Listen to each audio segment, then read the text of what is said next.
달순의 라이브입니다. 초유의 일이 벌어졌습니다. 이 월드컵 지역 예선 공식 경기를요 라이브로 볼 수 없게 됐는데요. 물론 마지막까지 지금 협상의 여진 남아 있다라고는 하지만 현재로서는 우리 월드컵 지역 예선 경기를 생중계로 못 볼 것 같습니다. 바로 이번 펼쳐지고 있는 월드컵 2차 예선 남북한의 평양 경기였는데요. 이 경기가 생중계가 안 될 것 같습니다. 무산된 것 같은데 많은 분들이 와 이게 진짜 실화냐 이럴 수가 있냐 뭐 이런 경험이 없잖아요. 이번에 평양에서 열리는 경기 지금 선수단은 다 갔습니다. 25명 넘어갔는데 그러면 손흥민, 이강인, 황희찬 이런 선수들 뛰는 거 못 보는 겁니까 라이브로? 다 이런 얘기를 하시니까 이게 어떻게 된 일입니까? 이렇게 많이 물어보셔가지고 자 긴급하게 왜 이런 일이 벌어졌는지 왜 이런 초유의 사태가 벌어졌는지 그 이유와 또 앞으로 어떻게 될 건지 한번 좀 짚어보려고 합니다. 자, 첫 번째는 많은 분들이 물어보십니다. 이런 일이 있었어요? 옛날에도 이런 일이 있었습니까? 저도 막 생각을 했어요. 이거 처음 있는 일인가? 제가 막 기억을 아무리 떠올려봐도 없어요. 예. 그러니까 월드컵 본선이나 월드컵 예선을 우리가 생중계로 못 본 기억이 없습니다, 저는. 내가 그냥 안 보고 싶어서 안 본 경기를 있어도 중계가 안 돼서 라이브를 못 본 적은 없는 것 같아요. 근데 혹시 제 기억이 좀 한계가 있으니까 여러분들 그 대한민국에 축구 대기자 1호가 계십니다. 김덕기 대기자가 계시는데 1970년대부터 40여 년 동안 축구 현장을 누비신 분이고요. 그래서 얼마 전에 이제 은퇴를 하셨는데 이분에게 직접 연결을 해서 옛날에는 있었는지 1970년대부터 시작하셨으니까 1970년대 80년대는 혹 있었는지 제가 일단 확인 한번 해봤습니다. 월드컵을 지역 예선 포함해가지고 첫 경기를 월드컵 첫 대회를 보신 게 어떤 대회? 사실은 TV에서는 1970년 멕시코 월드컵을 처음에 봤었고요. 70년 멕시코요? 예, 70년 멕시코 월드컵을 봤고요. 네네. 실제로 취재 현장은 우리가 78년도 아르헨티나 월드컵 그때부터 그 취재에 관여를 하고 그랬죠. 네. 사실은 킹스컵이나 메르데카가 사실은 더 관심이 많았던 때예요. 킹스컵, 메르데카컵, 예, 그렇죠. 박스컵 이런 다, 네. 예, 그렇죠. 그래서 박스컵은 이제 국내에서 했고요. 네네네. 메르데카나 킹스컵은 이제 태국과 말레이시아에서 했는데, 아시아의 호랑이 이런 시절이니까 그때 그 새벽 거의 12시 되는 시간대에 이제 방송이 되고, 그걸 이제 숨죽여 이제 기다렸던 이 광팬들이 많았던 그런 시절이죠.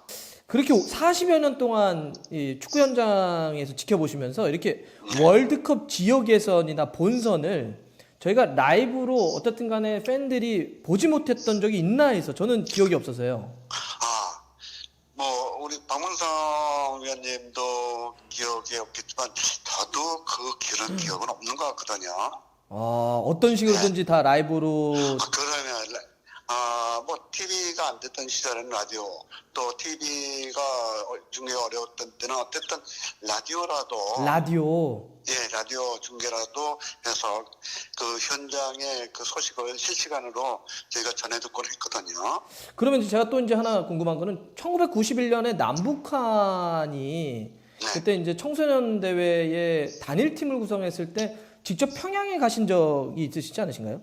그렇습니다. 91년 5월 8일 정도로 기억을 하는데요. 네네네. 우리가 7박 8일 동안 평양에 있으면서 합동훈련을 했고, 방송에 KBS하고 MBC 다 같이 동행을 했거든요. 당시에요? 네. 그래서 제가 그 일진이 서울로 귀환한 뒤에 네네. 본진이 남았었는데, 제가 그때 이 기자단에 단장을 하고 있었어요. 단장을 하셨군요. 네네. 그래서 그런데 이제 그 장비라든지 그런 물품 이런 제안에 대한 것은 저는 지금 기억이 없어요. 네, 역시 다시 한번 확인해봐도 이게 생중계로 월드컵 예선이나 본선을 못 본 적이 없다고 합니다.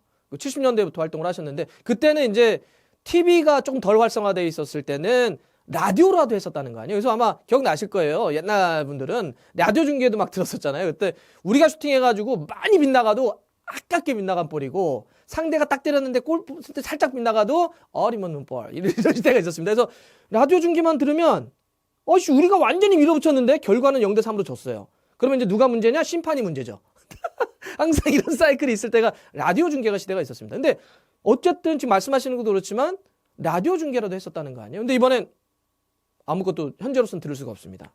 저는 좀 비슷한 경험은 있습니다. 제가 직접 경험한. 뭐냐면 2010년 남아공 월드컵 지역 예선 경기 때였는데요. 그러니까 지역 예선이니까 2008년 경기였습니다. 9월 경기였고 지금부터 11년 전이죠. 그때도 월드컵 예선전의 최종 예선에서 남과 북이 만났습니다. 그래서 평양 경기를 치렀어야 되고 그게 제가 넘어가서 하는 거였습니다. 현장에서. 예.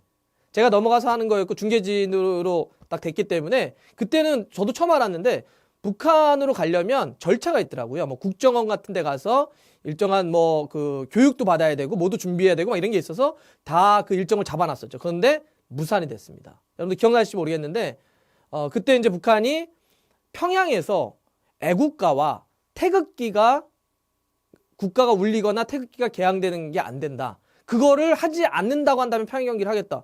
그렇게는 우리가 할 수 없잖아요. 그죠? 우리 대표팀이 경기하는데 어떻게 태극기 안 울리고 애국가를 어떻게 안 울립니까? 그래서 이거 안 된다. 우리는 당연히 해야 된다. 그래서 결국 중재에서 한 게 어디?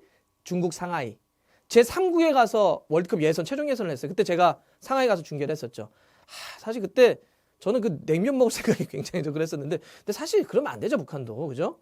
그냥 경기는 경기대로 하면 되는데. 근데 어쨌든 2010년 월드컵, 그러니까 2008년에 그런 일이 있었는데 다시 한번 이런 일이 좀 벌어진 겁니다. 자, 이제 이유에 대해서 한번 짚어볼 텐데 가장 지금 많이 나오고 있는 거는 협상이 무산됐다라고 얘기 나오면서 그 구체적인 이유로 북한 쪽에서 너무나 많은 큰 액수, 중재권과 관련해서 요구를 했다. 그래서 뭐 조금씩 다르긴 하는데 지금 흘러나오는 걸 보면 우리나라 돈으로 한 17억 정도? 17억 정도가 나옵니다. 너무나 과대한 돈이다. 너무 지나치게 많은 돈을 요구했다. 이렇게 얘기합니다. 맞습니다. 예, 중개권 너무 비싸죠. 17억이면 비쌉니다. 그래서 또 일각에서는 뭐 이게 한 4, 5배 정도 된다. 우리 국내에서 하는 것보단.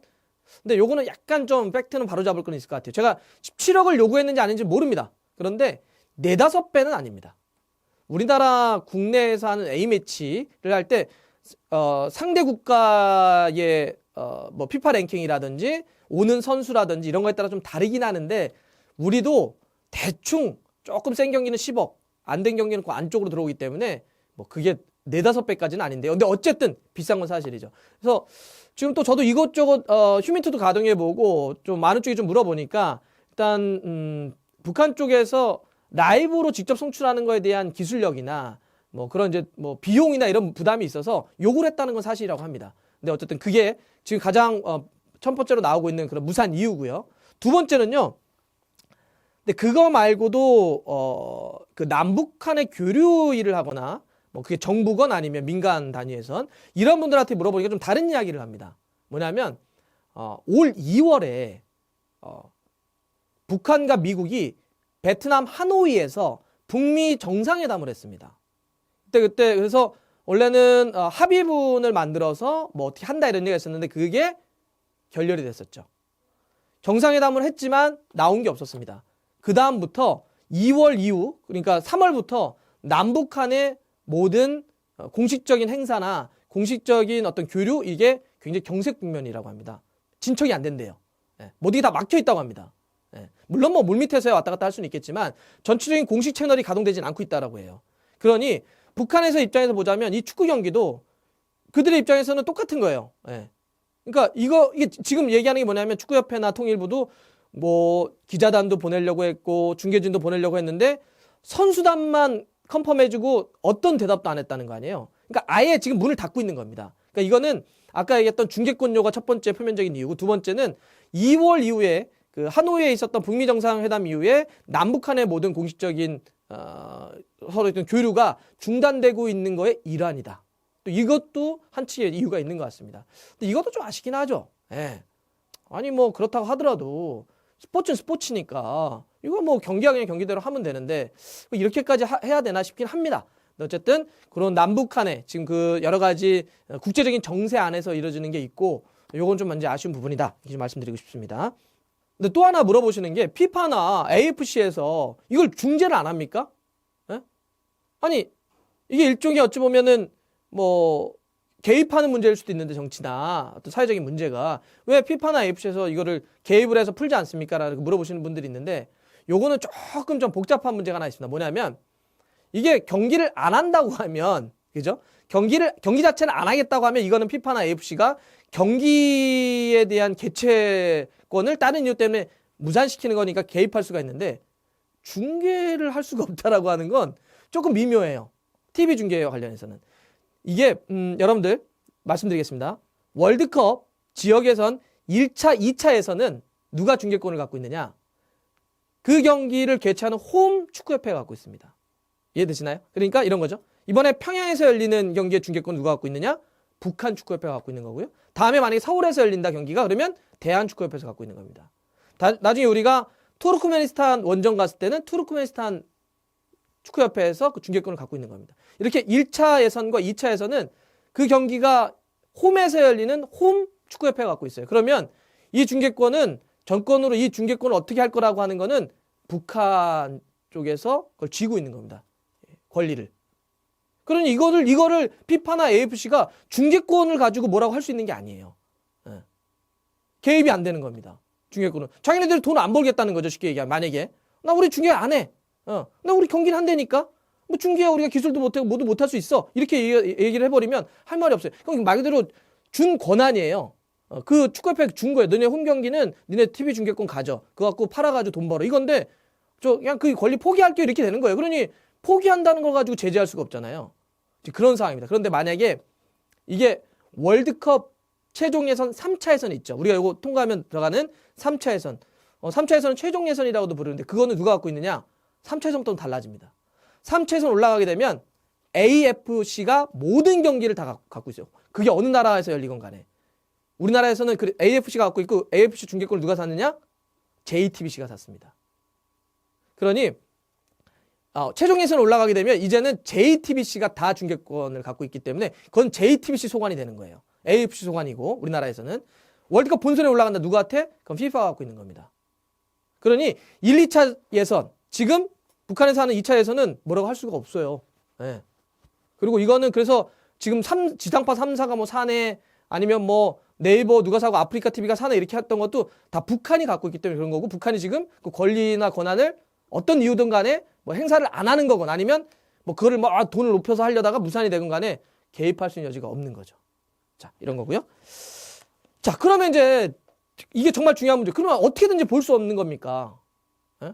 그거 알겠습니다. 그럼 어떻게든지 볼 수 없는 겁니까? 이렇게 물어보세요.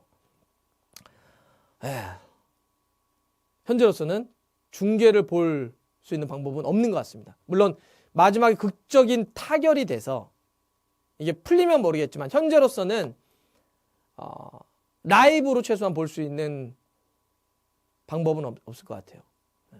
이게 라이브로 볼 수 있는 거면 이런 방법이면 돼요. 만약에 또 그런 거 물어보세요. 혹시 그러면 북한 사람들은 평양 사람들은 이 경기를 라이브로 봅니까? 그게 혹시 우리한테만 안 쏴준다는 겁니까? 중계권 못 팔아서? 아니면 뭐 다른 나라에 안 팔고 그냥 북한 내부들만 하겠다는 겁니까? 아닙니다. 북한 만약에 지금 이건 일단 북한 내부에도 생중계가 안 되는 걸로 알려져 있어요. 지난번 경기도 녹화 중계했다는 거 아니에요? 지난번 북한 경기도 그 자기네들끼리 이렇게 딴 나라랑 했던 것도. 예. 그래서 이거는 북한 내에서도 라이브가 안 돼. 만약에 여러분들 북한에서 라이브가 되잖아요. 어떤 방법으로라도 우리가 땡겨서 볼 수 있습니다. 여러분들 아시죠? 북한에서만 라이브 중계가 된다면 어떤 방식으로든지 우리가 땡겨서 볼 수가 있어요. 근데 일단 북한에서 제작 자체가 안 되는 거예요. 그러니 이거는 라이브로 볼 수가 최소한 TV로는 없습니다. 마지막 협상이 타결되지 않는 한. 그래서 그러면 전혀 모릅니까? 완전히 깜깜이 중계입니까? 완전히 깜깜이 경기입니까? 그래서 지금 뭘 하고 있냐면 자 아시아축구연맹 AFC에서 기본적으로 요구할 수 있는 게 뭐냐면 인터넷망을 설치하라는 거예요. 인터넷망을 설치해라.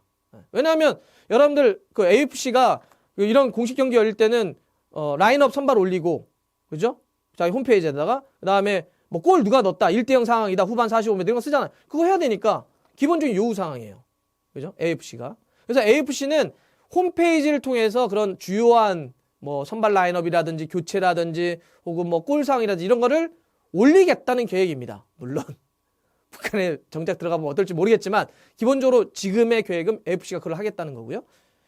그다음에 축구협회도 일단 들어가는 선수단은 휴대폰을 다 대사관 쪽에 맡겼다는 거예요. 선수단은 아무도 휴대폰을 못 갖고 들어갔는데 축구협회 관계자 일부는 휴대폰을 챙겨 들어갔답니다. 네, 그래서 축구협회는 평양 현지에서 이렇게 문자 중계를 하겠다고 지금 발표를 했습니다. 자, 경기를 앞두고 또 경기가 시작되게 되면 선발 라인업을 포함을 해서요. 경기 중 일어나는 득점, 경고, 교체 선수와 관련해서 대한축구협회 KFA 트위터 그리고 인스타그램을 통해서 상황을 전달하겠다. 아, 정말 초유의 일입니다. 이게 축구협회도 정말 그래서 갖고 간 것 같은데. 자, 그리고 전반이 끝나면 전반전에 있었던 스코어를 역시 대한축구협회 트위터와 인스타그램을 통해서 공지하겠다는 거고요. 또 후반전이 끝나면 역시 최종 스코어를 트위터와 인스타그램을 통해서 공지하겠다는 겁니다. 또 그게 끝나면 기자회견이 있지 않습니까? 기자회견은 대한축구협회 미디어 채널을 통해서 거기다 업로드 시켜서 볼 수 있도록 하겠다라고 하는 게 지금 대한축구협회의 계획입니다. 자, 그래서 저희 달순의 라이브도요. 요 내용을 바탕으로 해서 구체적으로 평양에서 날라오는 이 소식을 바탕으로 해서 또 저희의 뇌피셜을 총동원해서 저희가 상상 중계 또 멋지게 한번 해드리겠습니다. 자, 좋아요, 구독 걸립니다. 때려야죠. 알람 들어갔어요.